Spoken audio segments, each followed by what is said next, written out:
जो तुम्हें कर्म मिला है उसे धर्म के अनुसार करो, भगवत समर्पित कर दो, वो यज्ञ हो जाएगा, उसका फल मिलेगा तुम्हें आनंद, भगवत प्राप्ति, महासुख। कर्म वही है, पर जब अहंकार से प्रेरित होकर अपने लिए करते हो सुसुख वांछा, तो उसमें अधर्म वृत्ति बढ़ जाती है। अधर्म वृत्ति निश्चित आपको भोगना पड़ेगा। यदि भगवान की शरण में हो जाओ, अबलो नशानी अबना नशई हो, वो कृपा करे तो सब क्षमा हो जाए। वो कह रहे हैं कि हम तो हम सर्वपापेभ्यो मोक्षयिष्यामि मा शुचा। नहीं तो आपका जो कर्म प्रकाशित नहीं हुआ है और आपने पाप कर्म किया वो गुप्त है, वो नष्ट नहीं हुआ, वो भयंकर रूप रख के तैयार है, अपने समय पे तुम्हें नष्ट कर देगा। एक 45-50 वर्ष की अवस्था के थे, अब उनको ज्ञान हुआ कि हमारे द्वारा बहुत अधर्म हुए हैं, अब सब छोड़ो, अब सत् कार्यों में लगो। तो उनके सामने एक स्वर्णकार का मकान था। वो बहुत ही कपटपूर्ण व्यवहार करता था, भोले भाले लोगों को असली स्वर्ण लेकर के केवल स्वर्ण का लेप करके अलंकार बेचता। अगर कोई जानता तो कुछ राज कर्मचारियों को अपने ले दे के अधीन किए हुए था और उसको कुछ नहीं होता। तो जो राज कर्मचारी उसके रहस्य को जानते थे वो रात में ड्यूटी देते थे। उन लोगों ने सोचा कि इतना धन इसने इकट्ठा किया है, अगर हम इसको मार देते हैं और इसका स्वर्ण ले लेते हैं तो कोई रिपोर्ट करने वाला भी नहीं होगा और हम बहुत धनी हो जाएंगे। अधर्माचरण करने वाला कभी सुखी नहीं हो सकता। स्वर्णकार अधर्म आचरण कर रहा था तो उसके अधर्म आचरण में सम्मिलित होने वाले राज कर्मचारियों ने उसे मार दिया, उसका स्वर्ण ले लिया, धन ले लिया और उसे एक बॉक्स में बंद करके वो निकल ही रहे थे कि वो जो धर्म पे चलना ठाना था उन्होंने देख लिया। बाहर निकले, उनका ये क्या है,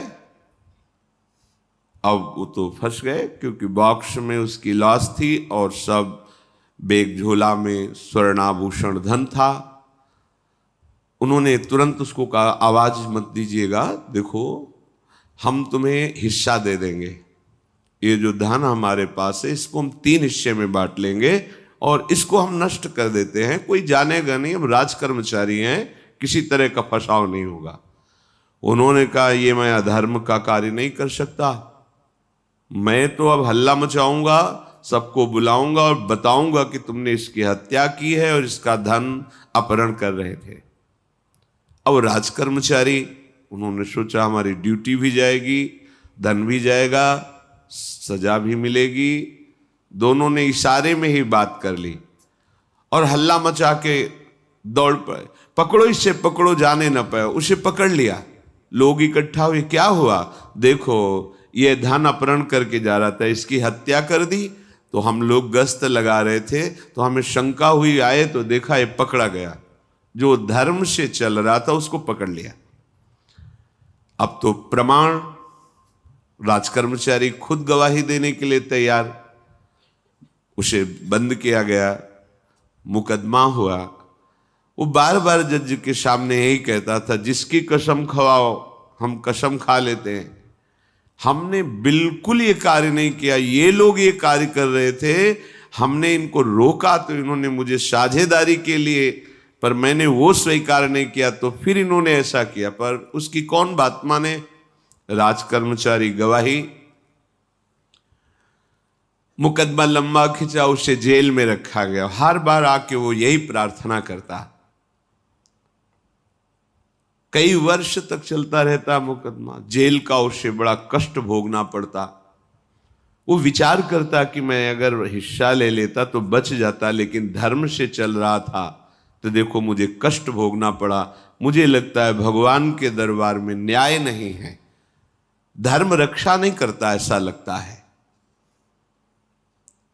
एक दिन आया और रो करके यही बात कही जज के सामने कि मुझे लगता है भगवान नहीं है, क्योंकि मैं बार बार सत्य को साक्षी करके कहता हूं कि मैंने ये कर्म नहीं किया और मुझे दंड दिया जा रहा है, मुझे क्लेश दिया जा रहा है धर्म से चलने के कारण।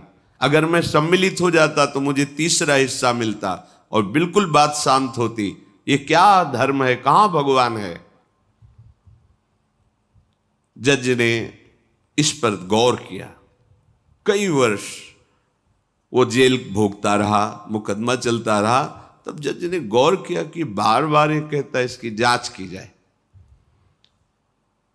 तो हत्याकांड होते ही रहते हैं।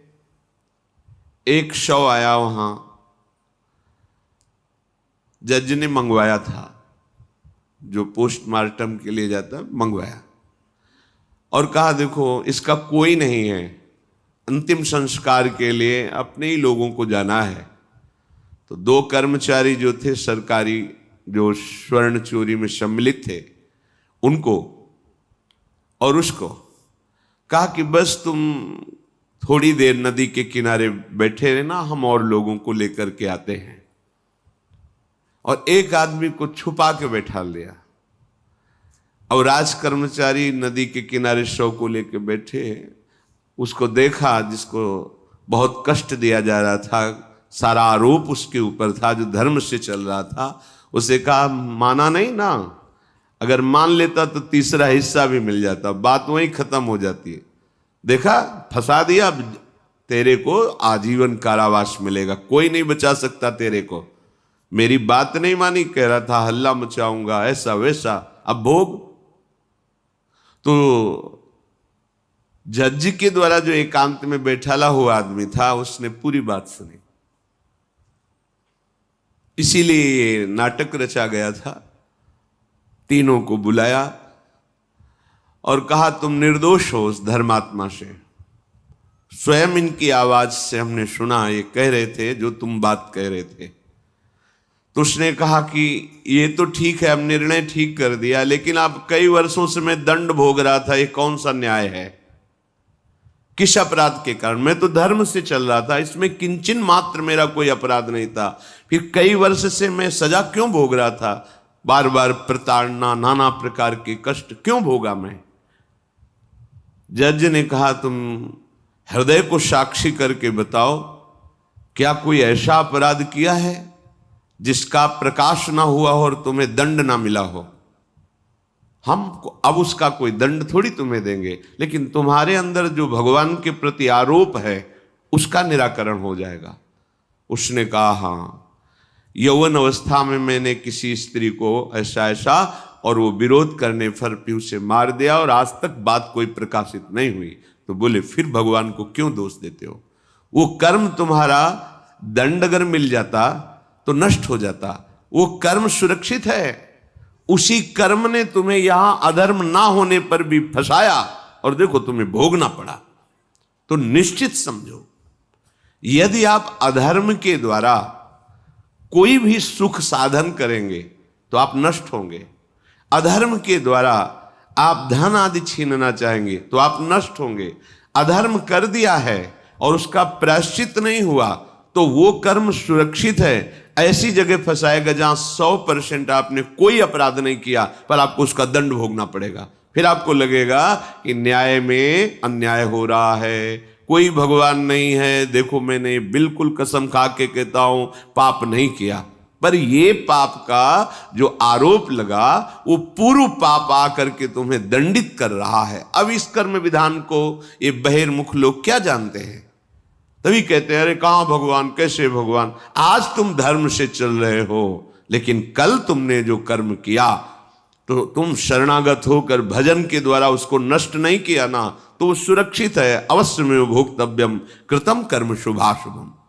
इसलिए श्री भगवान आदेश कर रहे हैं यज्ञार्थात कर्मणोन्यत्र लोकोयम कर्म बंधनहा तदर्थम कर्म कौन्ते मुक्त संगहा समाचर। मुक्त हो जाओगे, न काम तुम्हें अधीन कर पाएगा, न पाप अधीन कर पाएगा, परमानंद में डूब जाओगे। केवल प्रभु के लिए कर्म करो। ये अगरबत्ती, धूप बत्ती, आरती, पूजा, प्रभु को अपना नहीं माना तो ये थोड़ा शुभ कर्म बन गया, बस ये तुम्हारा प्रायश्चित नहीं होगा। जो तुमने अधर्माचरण के अगरबत्ती धूपबत्ती से खत्म होने वाले नहीं हैं, उनके लिए तुम्हें नाम जप करना पड़ेगा, नाम कीर्तन करना पड़ेगा।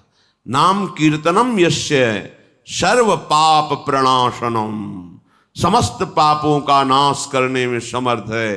राधा राधा राधा, कृष्ण कृष्ण कृष्ण, गोविंद गोविंद गोविंद।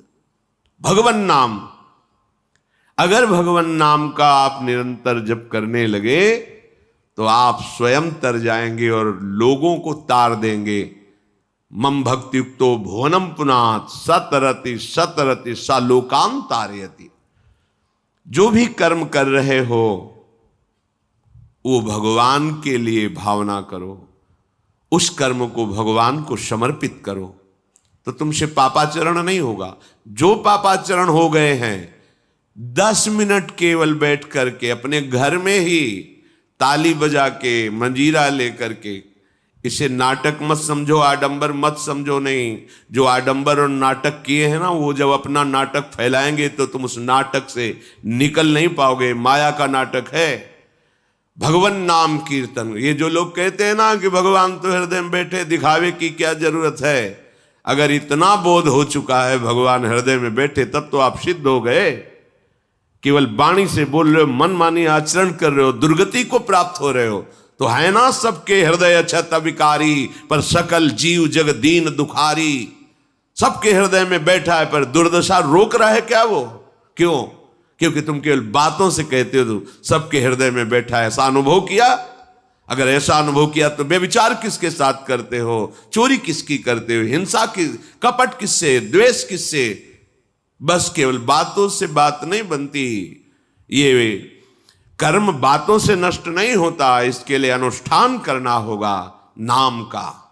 चाहे जैसी परिस्थिति हो, चाहे जो हो, जैसे भी हो, तुम्हारा मंगल होगा। अहोबत स्वपचतो गरियान यज्जिभ्यागे वर्तते नाम तुभ्यम। वो नीच आचरण करने वाला, अभक्ष पदार्थ खाने वाला भी यदि भगवान नाम उच्चारण करता है तो परम पावन हो जाता। अहो, आश्चर्य की बात! बड़े बड़े प्रायश्चित जिसे पावन नहीं कर सकते, भगवान नाम उसे पावन कर देता है। जैसी हरिवंश विचार के मनुज देह गुरु शरण गही, सकई तो सब पर पंच तज कृष्ण कृष्ण गोविंद कही। कृष्ण कृष्ण गोविंद क्या जाता है? हम तो ये नहीं कह रहे कि तुम नहा के जपो, तुम ऐसा को, जैसे हो जहां हो, गोविंद गोविंद राधा राधा राधा वल्लभ श्री हरिवंश, तुम पावन हो जाओगे प्यारे। तुम्हारी दुर्गति, तुम्हारी विपत्ति, तुम्हारी उन्नति में जो बाधक कर्म है उनको नष्ट करो। किसी से भीख मांगने की जरूरत नहीं, कृपा की। अगर नाम जप नहीं तो कहीं भी भाग के चले जाओ, देख लो तुम्हें क्या मिलता है। नाम जप करो, तुम स्वयं देने वाले बन जाओगे। मांगना मिट जाएगा जन्म जन्म का। विश्वास करो, जैसे भी हो। नहीं छोड़ पा रहे गंदी बातें, शुरू करो। नाम को तो अंदर लाओ, वो तुम्हें इतनी सामर्थ्य देगा, सब छूट जाएगा, सब छूट जाएगा। विश्वास करो। आज तक जितने बड़े बड़े ऊंचाई के पद पर पहुंचे हुए महात्मा हैं, सबके मूल में नाम पाया गया। निरंतर नाम जप, निरंतर अभ्यास करने से होता है। विश्वास करो, इसके बराबर न तीर्थयाटन है, न कोई अन्य साधन है। नाम कलयुग केवल नाम आधारा, सुमिर सुमिर नर उतर ही पारा। जिसने नाम का आश्रय ले लिया महासुखी हो गया। पर जब तक तुम्हारे पाप कर्म भस्म नहीं होते, तब तक तुम्हें आनंद नहीं मिलेगा। इसलिए विश्वास करके दीर्घ काल तक सम्मान पूर्वक, आदर पूर्वक हृदय में नाम जप करो। जब पाप वासनाएं नष्ट हो जाएंगी, पाप प्रवृत्ति नष्ट हो जाएगी, तब आनंद की धारा, तुम्हें कोई भी विपत्ति, कोई भी संकट परास्त नहीं कर पाएगा। प्रश्न होता है कि हम बहुत प्रयास करते हैं पर सफलता नहीं मिलती। प्रयास को कहते हैं पुरुषार्थ, और सफलता नहीं मिली उसको कहते हैं प्रारब्ध। कभी कभी प्रारब्ध बहुत जोर का होता है, जो बड़े बड़े ऋषि मुनियों के ऊपर भी हावी हो जाता है। पर पुरुषार्थ व्यर्थ नहीं जाता। यदि वो सत है तो तुम्हारा पुरुषार्थ भी तो असत है। अगर राधा राधा बीच में बोलते रहो और प्रभु की भावना कर लो कि 8 घंटे से जो काम कर रहा हूं वो समय और वो कार्य दोनों प्रभु को समर्पित करते हैं, अब ये सत्य पुरुषार्थ हो गया। अब प्रारब्ध को बदलने की सामर्थ्य आ गई तुम्हारे पुरुषार्थ में।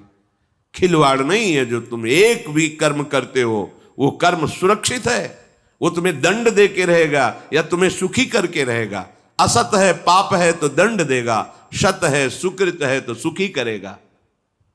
विश्वास मानिए, ये सत्य वार्ता है, ये कोई चाटुकारिता की बात नहीं है। सत्य में सत्य रहता है, चाहे जो युग हो, चाहे जो समय हो, सत्य अपना प्रभाव दिखा के रहता है। इसलिए भगवान का आदेश है, तुम्हारा जीवन भगवत प्राप्ति के लिए, आनंद में डूबने के लिए, मस्त होने के लिए मिला है। ये मस्ती नशा में नहीं है, ये मस्ती दूसरों के शरीर का मांस खाने में नहीं है, ये मस्ती दूसरों की हिंसा व्यभिचार इसमें नहीं है। मस्ती है स्वात्मानंद की, जब कोई चाह नहीं, कोई परवाह नहीं, मृत्यु भी एक खिलौना लगने लगे, उसे मस्ती कहते हैं। वो मस्ती आती है भगवान नाम जप से। शुद्ध ज्ञान का प्रकाश हुआ, मरने का भय खत्म हो गया, क्योंकि शरीर राग नष्ट हो गया। इसलिए सावधान होकर जो जहां जैसी भी परिस्थिति में हो, भगवान नाम सदैव अपने पास रखो। राधा राधा, कृष्ण कृष्ण, गोविंद गोविंद, देख लेना, निहाल हो जाओगे, निहाल हो जाओगे, मस्त हो जाओगे। हमारी बात मान लो, हमारी प्रार्थना मान लो, कुछ इसमें नहीं लगता है। इसमें न पैसा देने की बात कर रहे, ना कोई संयम नियम की बात कर रहे। जैसे बने, मन नहीं लगता, मत लगने दो, ये बड़ा दुष्ट है, ये लगता है हमें दुर्गति कराने के लिए। अगर इसकी हाँ में हाँ मिलाओगे तो ऐसे निंदनीय कर्म कराता है, घृणा होती है अपने मन से। देखो ना, झांक के देखो ना मन को, कभी ये तृप्त नहीं हुआ। वही गंदी बात, वही गंदा चिंतन, वही गंदे आचरण की प्रेरणा। इस दुष्ट को मित्र मानते हो, ऐसे मन को? जो हमारा खास दुश्मन है वो मन है, वासनाओं में फंसा हुआ, वासनाओं की प्रेरणा करने वाला दुश्मन मन है। इस मन को डंडे से मारो। डंडा है हरिनाम, जितना जपोगे मन उतना ही सावधान रहेगा। कृष्ण कृष्ण, गोविंद गोविंद गोविंद, निरंतर रटन करो। राधा राधा राधा, क्या जाता है? जिह्वा से नाम उच्चारण कर रहे, शरीर से अच्छे कर्म कर रहे हैं, विचार अपने आप पावन होने लगेंगे। विचार पावन हुआ तो महात्मा हो गया, चाहे वो गृहस्थ हो, चाहे वो विरक्त हो। तो ध्यान दीजिए, हमारे पुरुषार्थ को प्रबल करने वाला और प्रारब्ध को नष्ट करने वाला एक ही महान समर्थ है, भगवान नाम। इसके सामने कोई साधन बराबरी नहीं कर सकता। ये महामहिम नाम भगवान का है, भगवान को भी अधीन करने की सामर्थ्य रखता है। ये जो निकृष्ट भाव बैठा हुआ है, बेटी हुई उदास हो गए, लड़का हुआ थाली बजाओ, घंटा बजाओ, जिससे बहुत बड़ा, बिल्कुल ठीक नहीं है। ये बेटा होता किससे है? बेटी से ही होता है। तुम किससे हुए हो? किसी मां से हुए हो। वो क्या थी? किसी की बेटी ही थी। कैसी मूर्खता छा गई है, गर्भस्थ बेटी की कोई परवाह न करके उसको, ये क्या है? कितने राक्षस वृत्ति में आ गए हैं हमारी। राक्षस भी अपने बच्चों को नहीं खाते। कितनी राक्षसी बुद्धि। हम सुंदर दिखना चाहते हैं, समाज में सम्मान पाना चाहते हैं, और पाप कर्म कैसा? बेटी है गर्भ में, हत्या करा दो, नहीं चाहिए। तो बेटा कहां से पैदा होगा? वो किसी की बेटी से ही तो पैदा हो रहा है। कैसी मूढ़ता छा जाती है। वैसे भी शास्त्र में स्त्री हत्या करना बहुत बड़ा महापाप कहा गया है। फिर भ्रूण हत्या, गर्भ हत्या, गर्भस्थ शिशु की, उसमें भी कन्या, सर्वनाश। इसके बाद फिर रोते हैं, हमने कौन सा पाप किया, भगवान ने हमारा पुत्र छीन लिया। कौन सा पाप किया, भगवान ने ऐसा कर दिया। अरे अपने डायरी में तो लिखा करो कि तुमने कौन से पाप किए हैं। फिर जब परिणाम आवे तो सोचोगे तो लगेगा बहुत हल्के में निपाट रहे हैं भगवान, हमें तो बहुत कष्ट मिलना चाहिए। कैसी कैसी निर्दयता बैठ गई हो। हम मनुष्य कहलाते हैं, सदगृहस्थ कहलाते हैं, गर्व से चलते हैं। और गर्भस्थ शिशु की हत्या करते हैं। मान जाओ, ना सत्संग सुन रहे हो, ना शास्त्र स्वाध्याय कर रहे हो, इसलिए तुम्हें पता नहीं कि तुम कौन सा पाप कर रहे हो। ऐसे ये पाप, कुछ पाप ऐसे हैं जिनको वज्र की लीक कहा गया। वज्र की लीक में मिटाल नहीं सकते, तुम्हें भोगना पड़ेगा। जो गृहस्थ है और संतान नहीं है, उस जीवन को सार्थक करने के लिए अपने गृहस्थ जीवन का त्याग करो, तीर्थ धाम कहीं वास की व्यवस्था करो और दोनों मिलकर भजन करो, अपने शरीर को पूरा करो, तो जीवन सार्थक हो जाएगा। अगर गृहस्थ है, संतान है, पढ़ाओ लिखाओ, उसको उसी योग्य करो जैसे तुम्हारे माता पिता ने किया है, तो तुम उस ऋण से मुक्त हो जाओगे। और फिर भी भजन करो, भजन ही तुम्हें भगवान की प्राप्ति कराएगा। दूसरा, जो अपने धर्म से भ्रष्ट हो चुका है, उसका जीवन व्यर्थ है। आपका एक धर्म है, सबसे पहला धर्म है मनुष्य धर्म। मनुष्य का क्या कर्तव्य है? अपने प्राणों का भी बलिदान देकर दूसरे की रक्षा करना, और यहां अपने मन को सुख पहुंचाने के लिए दूसरे की हत्या कर देना। कैसा राक्षसी भाववृत्तियों में आ गया। देखो, अगर कोई माता बहन एकांत मिल जाए तो बस राक्षस जैसे टूट पड़ते हैं, ऐसे स्वभाव, मार दो, जला दो, काट दो। बड़ी दुर्गति होगी, देख लेना, यहां भी होगी। छुपा के भी कर लो, तब कर्म प्रकाशित होगा जब तुम अपराध नहीं करोगे। अपराध नहीं करोगे तब वो अपराध तुम्हें फंसाएगा और जीवन भर रुलाएगा। मरने के बाद नर्क मिलेगा। नर्क माने बड़ी जेल है, वो बड़ी जेल, ये छोटी जेल है। जैसे बड़े अपराधियों को बड़ी जेलों में भेजा जाता है, तो विश्व ब्रह्मांड की सबसे बड़ी जेल और वहां के सबसे बड़े जेलर यमराज, वहां दंड मिलता है।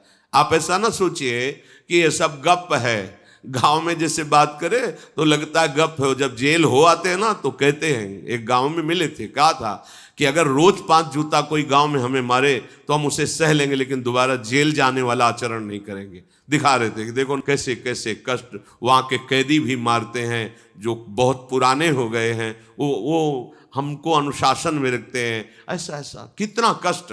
अब वो गया ना तो भोगा, अब माया के कारण स्मृति नष्ट हो गई नहीं, सैकड़ों बार अपने भी भोग के आ रहे हैं नरक। दूसरे, उसका जीवन नष्ट है जो धर्म का त्याग कर चुका है। तुम पिता माता से प्रकट हुए, तुम्हारा धर्म है माता पिता की सेवा करना। वयोवृद्ध बेचारे माता पिता उठने बैठने में असमर्थ हैं, आप पैसे कमाने के लिए अपनी बहुली निकल गए, अब वो कष्ट भोग रहे हैं। ना उनको देखना है, ना उनकी व्यवस्था करना है। मरने दो तो ठीक है, तुम्हें जब परिणाम आएगा तब तुम भी तो बनोगे ना वृद्ध, तब तुम्हें पता चलेगा। अवश्य में भोक्तव्यम कृतम कर्म शुभाशु। होश में माता पिता सबसे पहले भगवान हैं, यदि आप गृहस्थ हैं तो। अगर आप बाल्यावस्था से भगवान के मार्ग का अनुसरण कर रहे हैं तो फिर भगवान प्रणत कुटुंब पाल रघुराई, भगवान व्यवस्था कर देते हैं। वैराग्य मार्ग में लौटकर पीछे नहीं देखा जाता। हमारे भगवान के अवतार मानेंगे महाप्रभु चैतन्य देव, नवयुति विष्णु प्रिया जी माता सची छोड़ के चल दिए। आद्य गुरु भगवान शंकराचार्य भगवान के अवतार मां केवल छोड़ के चल दिया। भगवान के मार्ग में यदि ऐसे चले तो भगवान संभाल लेते हो, परम पद मिलता है 21 पीढ़ियों को। मां तो बिल्कुल नजदीक है, 21 पीढ़ियों को भगवत प्राप्ति हो जाती है। और शब्द है प्रणत कुटुंब पाल रघुराई, भगवान स्वयं उसके परिवार का पोषण करते हैं। पर यदि गृहस्थ धर्म में हो और अपने माता पिता का त्याग कर दिया, उनकी सेवा नहीं करते, वो दुख भोग रहे, तो नरक यंत्रणा मिलेगी और जीते जी तुम उन्नति को प्राप्त नहीं हो सकते। तुम्हें भले उन्नति दिखाई देती हो, बाद में परिणाम देख लेना आप। तीसरा, जो दूसरों के भोजन छीनने की चेष्टा में रहता है, कैसे इसका धन अपहरण कर लें, कैसी जमीन अपहरण कर लें, कैसे इसकी अव्यवस्था पैदा कर दें इसके जीवन में, जो केवल अपने ही सुख को देखता है उसकी दुर्गति होती है। तीसरा, उसका जीवन व्यर्थ है। जो दूसरों के सुख का अपहरण करके सुखी होना चाहता है, सदैव केवल अपने सुख में डूबना, सोचना कैसे मैं सुखी हो जाऊं, अधर्माचरण करूं, छीन लूं, क्या करूं, कैसे करूं, उसका जीवन व्यर्थ है। और चौथा, जो आए हुए साधु महात्मा अतिथि का अनादर कर देता है, अपमान कर देता है, सारे सुकृत नष्ट हो जाते हैं। ये 4 का जीवन बिल्कुल व्यर्थ हो जाता है। इनको असत जीवन कहा गया है, वृथा जीवन कहा गया है। इसलिए हे युधिष्ठिर, ये 4 दोष कभी हृदय में ना आने पावे। आरूढ़ पतिते दत्तो मन्यायोपहृतम चेयत व्यर्थम तु पतिते दानम ब्राह्मणे तस्करे तथा। बहुत ध्यान देने योग्य बात।